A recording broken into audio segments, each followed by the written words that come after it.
তার উপরে মহাগ্রন্থ কোরআন নাযিল করেছেন, দিয়েছেন অনেক বিধিবিধান, এবং সেই বিধিবিধানের প্র্যাকটিক্যাল প্রশিক্ষক হিসেবে আল্লাহ পাক তার মহানবী মুহাম্মদুর রাসূল সাল্লাল্লাহু আলাইহি ওয়াসাল্লামকে পাঠিয়েছেন। সহজে বুঝবার জন্য একটা মিসাল দিলে পরবর্তী কথা আরো সুবিধা হবে। যেমন বলেন, আমাদের কোরআনে আমাদেরকে অনেক আদেশ দেওয়া হয়েছে। আকিমুস সালাত, নামাজ পড়ো, আতুজ যাকাত, যাকাত দাও, সুমু রমাদান, কথার কথা বলতেছি, আতিম্মুস সিয়ামা ইলাল লাইল, রোজা পালন করো, হজ করো, যাকাত দাও, সত্য বলো, অনেক অর্ডার করেছেন। তার ভিতরে একটা আহাম গুরুত্বপূর্ণ অর্ডার হলো নামাজ। জিজ্ঞেস করতে চাই, নামাজের এই বিধান, এই পদ্ধতি, এই সিস্টেম আল্লাহ পাক এটা কি মক্কায় নাজিল করেছেন না মদিনাতে দিয়েছেন?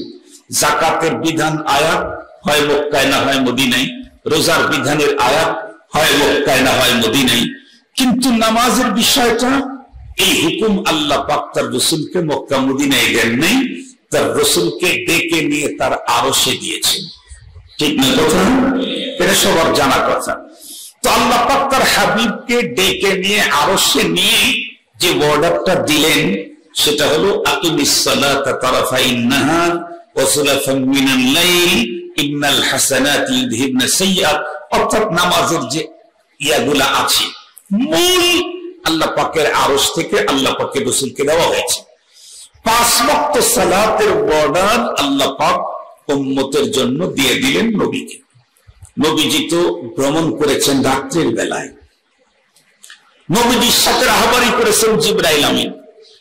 জিবরাইল আমিন রাত্রে নবীজিকে তার শয়ন কক্ষ থেকে ডেকে বাইতুল মুকাদ্দাস হয়ে আল্লাহ পাকের আরশ পর্যন্ত সফর করায়া আবার নবীজিকে ওই রাত্রেই তার বাসায় পৌঁছিয়ে দিয়ে গেলেন। ফজরের পরে জিবরাইল আমিন আবার চলে আসছেন। জিবরাইল কি কালকে সফর হয়েছে, সবচেয়ে বড় সফর? তো উত্তর করলেন, নবীজি আমি তো এসেছি গত কালকে যে রব আপনাকে তার আরশে নিয়ে বিশেষ অর্ডার দিলেন নামাজে, এই নামাজটা কেমনে কোন পদ্ধতি আপনার উম্মতেরা আদায় করবে এটার প্রশিক্ষক তো আপনি। তো ওই নামাজের প্রশিক্ষণটা প্রথমে আমাকে আপনাকে আল্লাহ দিতে বলেছে, এজন্য আমি আসছি। দেখেন মশহুর হাদিস, ইমামতে জিবরাইল, জিবরাইল আমিন পৃথিবীতে এসে আমার রাসূলকে সাথে করে নিয়ে জিবরাইল আমিনের ইমামতিতে 2 দিন 10 ওয়াক্ত নামাজ আদায় করেছেন। 2 দিন 10 ওয়াক্ত নামাজ আদায় করলেন। 2 দিনে একই নামাজ এক টাইমে পড়েন নাই, 2 টাইমে পড়েছেন 2 দিনে। এটা বিস্তারিত বলতে গেলে লম্বা টাইম লাগবে, আমার টার্গেট তো আরেকটা। 2 টাইমে ফজরের সালাত পড়াইছেন, জোহরের সালাত 2 টাইমে পড়াইছেন, আসর 2 টাইমে পড়াইছেন। 2 টাইমে পড়াবার পরে 10 রাকাত কমপ্লিট। জিবরাইল আমিন ডেকে বললেন, মা বাইনা হাদাইনিল ওয়াক্তাইন ওয়াক্তুন লাকা ওয়া লিউম্মাতিক। হুজুর আমি এখন চলে যাই, আমি আর কোনোদিন ইমামতি করতে আসবো না। কেন? আমি তো এই কাজের জন্য না, রব আপনাকে আরশে একটা অর্ডার দিয়েছেন, সেই অর্ডারের প্র্যাকটিক্যাল প্রশিক্ষক পুরা দুনিয়ার জন্য আপনাকেই বানানো হয়েছে। ওইটার প্রশিক্ষণ রবের পক্ষ থেকে নির্দেশিত হয়ে আপনাকে আমি দিয়ে গেলাম। এখন কিয়ামত পর্যন্ত উম্মতের জন্য নামাজ আপনি যে মডেলে পড়বেন সেটাই হবে। নবীজি বলেছেন, সাল্লু কামা রাআইতুমুনি উসাল্লি। এক মডেল কিয়ামত পর্যন্ত পয়গম্বরী মডেল। খুব ভালো করে বুঝবেন। তাহলে আল্লাহ পাক অর্ডার দিয়েছেন, সেই অর্ডারকে বাস্তবায়ন করার জন্য প্র্যাকটিক্যাল প্রশিক্ষক পাঠিয়েছেন নবী এবং রাসূল। কোরআন শরীফের কোন জায়গায় খুঁজে পাবেন না জোহরের নামাজ 4 রাকাত, প্রতি রাকাতে 1 রুকু, প্রতি রাকাতে 2 সেজদা। এটি কোরআন শরীফের কোথাও খুঁজে পাবেন না। আসরের নামাজ 4 রাকাত ফরজ, প্রতি রাকাতে 1 রুকু, প্রতি রাকাতে 2 সেজদা। 23 পারা কোরআনের কোথাও খুঁজে পাবেন না। কারণ কোরআন তো আল্লাহ পাকের পক্ষ থেকে নয়, আর এটাকে প্র্যাকটিক্যালি উম্মতকে প্রশিক্ষণ দেওয়ার জন্য আল্লাহ পাক প্রশিক্ষক পাঠিয়ে দিয়েছেন। রব কি বললেন, আমি আপনার উপরে কোরআন নাযিল করেছি লিতুবাইয়িনা লিন-নাসি মা নুযিলা ইলাইহিম, যাতে আপনি খুলে খুলে প্র্যাকটিক্যালি দেখায় দেন। লাকাদ কানা লাকুম ফি রাসূলিল্লাহি উসওয়াতুন হাসানাহ। তোমাদের জন্য উত্তম আদর্শ, আমাদের মডেল, নামাজেরও মডেল, রোজারও মডেল, হজেরও মডেল, যাকাতেরও মডেল, পারিবারিক জীবনের মডেল, রাষ্ট্রীয় জীবনের মডেল, ফ্যামিলি জীবনের মডেল, ব্যক্তিগত জীবনের মডেল, আন্তর্জাতিক জীবনের মডেল, রাজনীতির মডেল, সমাজনীতির মডেল। এক কথা, আমার জীবনের যত অপশন ফাংশন আছে সব জায়গাতে আমার মডেল আমার নবী মুহাম্মদুর রাসূলুল্লাহ সাল্লাল্লাহু আলাইহি ওয়াসাল্লাম। এবার খুব ভালো করে বুঝবেন, নবীজি দুনিয়া থেকে চলে গেছেন। কথা বলেন, নবীজি দুনিয়া থেকে চলে গেছেন। আমরা আসছি 1400 বছর পরে। 1400 বছর পরে আসলেও নবীজির নামাজের মতো নামাজ আমাকে আদায় করতে হবে, নবীজির রোজার মতো রোজা আমাকে রাখতে হবে, নবীজির যাকাতের পদ্ধতি আমাকে ফলো করতে হবে।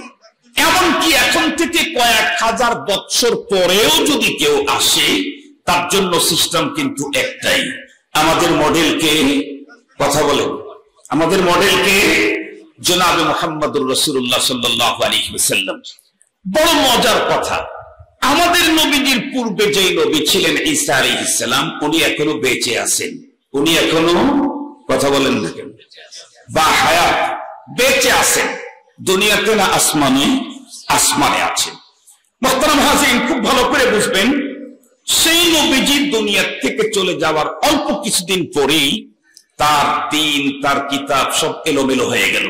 কিন্তু কোরআনুল কারীম এখনো পর্যন্ত এলোমেলো তো হয় নাই। কোরআনের কোন বিধান পর্যন্ত, সুন্নাত পর্যন্ত এলোমেলো হয় নাই। কেন? কারণ হলো কোরআন হেফাজতের দায়িত্ব রব নিয়েছেন, আর রব্বুল আলামিন তার রাসূলকে দিয়ে কিয়ামত পর্যন্ত নবীর এই কাজের জিম্মাদারি একটা জাতির উপরে ঘোষণা করে দিয়েছেন। সেটা হলো, নবীজি বলেন, আল উলামা ওয়ারাসাতুল, কথা বলেন, আল উলামা ওয়ারাসাতুল আম্বিয়া। কিয়ামত পর্যন্ত কোন নবী আসবে না তো মানুষ কোরআনের বুঝ দিবে কার কাছ থেকে, প্র্যাকটিক্যাল সমঝ নেবে কার কাছ থেকে? নবীর জামানায় তো কোরআনের প্র্যাকটিক্যাল সমঝ নবীজির কাছ থেকে নিয়েছে। কিয়ামত পর্যন্ত নবী আসবে না তো কোরআনের প্র্যাকটিক্যাল সমঝ বুঝ কে দিবে? সুবহানাল্লাহ বলবেন কি? উলামায়ে কেরাম প্র্যাকটিক্যাল সমঝ দিবে, বুঝ দিবে। এই কারণেই এই পৃথিবীর যে কোনো মানুষ উলামা থেকে দূরে চলে যাবে, সে আর যাই হোক দ্বীনের উপরে সহি শুদ্ধ ভাবে চলার কোন পথ খুঁজে পাবে না। 2 মিনিটে কথা বলে শেষ করে দিচ্ছি। আল্লাহ পাকের রাসূল বলেন, উবদু আলিম, গভীরভাবে লক্ষ্য করবেন। নবীজি বললেন, তুমি 4 দলের কোন এক দলে থাকো, তাহলে তুমি হালাক থেকে বাঁচতে পারবে, মানে ধ্বংস থেকে মুক্তি পাবে। উবদু আলিম, তুমি আলিম হও। কেন? আলেম যদি হতে পারো তাহলে নবী আলাইহিস সালামের কাছ থেকে ওই প্রশিক্ষণের ফেরাসত তোমার অর্জন হয়ে গেল। যদি আলেম হতে না পারো তাহলে আও মুতাআল্লিমান, তাহলে তুমি শাগির্দ হও, ছাত্র হও। জিজ্ঞেস করি, কার ছাত্র? প্রফেসরের, ডাক্তারের, ইঞ্জিনিয়ারের, কার? আবার একটু বলুন। 3 নম্বরে নবীজি বলেন, তাও যদি না হয় তাহলে মুহাব্বতকারী হও। কাকে মুহাব্বত? বাবাকে, মাকে, স্ত্রীকে, কাকে? আবার বলুন। এটাও যদি তোমার সম্ভব না হয় তাহলে আও মুস্তামিআন, তাহলে শ্রবণকারী হও। কার কথা? আর একটু জোরে বলেন। তাহলে মুখ পরপারের ধ্বংস থেকে, জীবনের ধ্বংস থেকে মুক্তির জন্য 4টা লেভেল বর্ণনা করছেন, সবগুলি ওলামা কেন্দ্রিক। আলেম, না হয় আলেমের ছাত্র, না হয় আলেমের মুহাব্বতকারী, না হয় আলেমের কথা শ্রবণকারী। তার অর্থই হলো, নবীর যুগে নবীকে বাইপাস করে, মাইনাস করে কেউ যেমন আল্লাহ পায় নাই, জান্নাতে যায় নাই, ইহকালীন শান্তি আর পরকালীন মুক্তি নিশ্চিত করতে পারে নাই, নবীর অবর্তমানে নায়েবে নবীর যুগে নায়েবে নবীকে বাইপাস করে, মাইনাস করে কেউ আল্লাহ পেতে পারে না, জান্নাতে যেতে পারে না। আবারও বলছি, আমার বাবার কথা বলছি না, মুহাম্মদুর রাসূলুল্লাহ সাল্লাল্লাহু আলাইহি ওয়াসাল্লামের কথা বলছি। আর মুহাম্মদুর রাসূল সাল্লাল্লাহু আলাইহি ওয়াসাল্লাম নিজের কথা বলেন নাই, রব বলেছেন, মা ইয়ানতিকু আনিল হাওয়া ইন হুয়া ইল্লা ওয়াহয়ুন। আমার রাসূল যা বলেছেন, বলেছেন নবী, কিন্তু বলাইছেন কে? জোরে বলেন, বলেছেন নবী, বলাইছেন কে? আল্লাহ তার রাসূলকে দিয়ে বলায়া দিলেন, উবদু আলিম আও মুতাআল্লিম আও মুঈনান আও মুস্তামিআ। তার মানে এই পৃথিবীতে কেউ ধ্বংস থেকে মুক্তি পেতে চাইলে তাকে আলেমের সাথে সম্পর্ক রাখতেই হবে। হয় নিজে আলেম হও, না হয় তালিবুল ইলম হও, না হয় আলেমকে মুহাব্বতকারী হও, না হয় আলেমের কথা শ্রবণকারী হও। এর বাইরে তার মানে আলেমকে বাদ দিয়ে কিয়ামত পর্যন্ত এই দুনিয়াতে শান্তি আর পরকালীন মুক্তির কোন পথ কোন মুসলমানদের জন্যই হতে পারে না। মুহতারাম হাজির, সঙ্গত কারণে মনে রাখতে হবে, চুলের চিকিৎসা যেমন ডাক্তার লাগে, দাঁতের চিকিৎসাও ডাক্তারই লাগে, ইঞ্জিনিয়ার দেওয়া হয় নাকি? আপনাদের অঞ্চলে দাঁতের চিকিৎসাটা ইঞ্জিনিয়ার লাগে। কারো যদি চাঁড়া চোখে কোনো সমস্যা হয়, এই সমস্যা সলভের জন্য আমার মনে হয় এই রাজনৈতিক নেতারা করে। কারো যদি পেশাবের সমস্যা হয়, এটা সলভের জন্য কার কাছ যেতে হয়? এক কথা, টোটাল বডি, মাথার চুল থেকে পায়ের তালুর নিচের চামড়া পর্যন্ত পুরা বডির যে কোনো জায়গায় সমস্যা হলে এটাকে সলভ করার জন্য ডাক্তারের কাছেই যেতে হবে। উনি যদি জাতিসংঘের মহাসচিব হন, সারা দুনিয়া তার অধীনে, উনি অসুস্থ হলেন, উনি চিন্তা করলেন এই দেশের সব ডাক্তার আমার অধীনে, তাদের কাছে আমি কেমনে যাবো লজ্জায়।